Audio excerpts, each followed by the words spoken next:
Allahu Akbar, Allah. Abebembeze b'abasiraamu bebembirwemu disitulikiti Mbarara abashabirwe kwaya ebintu nibo babigambira mu disitulikiti gwa Nyamitanga akusaara kandi yabereye Juma yo kubanza omubwire bukwezi okurukwera okwa Ramadan omukiriza y'Isiraamu.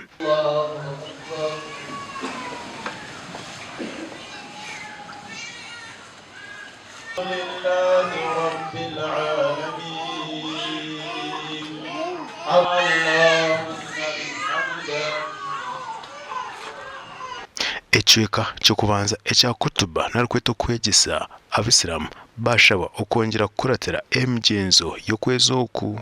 Kyonna ky'obuulidde ng'ogenderedde okusiiba kubanga kumaze okufa oba okunywa, kyonna ky'oba onywedde ng'ogenderedde okusiiba kuba kufudde.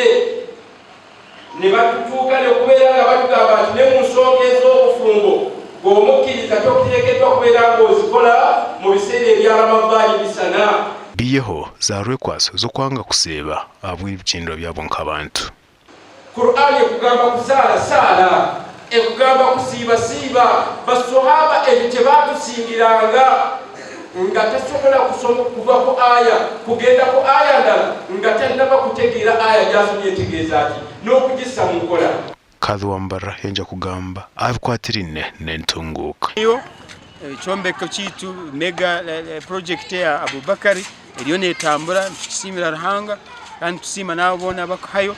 Enju ya kadhi esigizeho kake muno nga n'interior ebyokumalirira omunda nayo eherize. Aho turi Nyamitanga twine ekyombeko hariya haiguru nakyo kihwire. Areba side egi turiyo nitugezaho kuboneza omwanya ogu by paving it. Pavers turiyo nituzikora twayisizeho pavers nk'omutwaro konka nitwenda pavers emitwaro nka mushanju. Awa TV West ndi Senyomo Gideon aho muri Mbarara.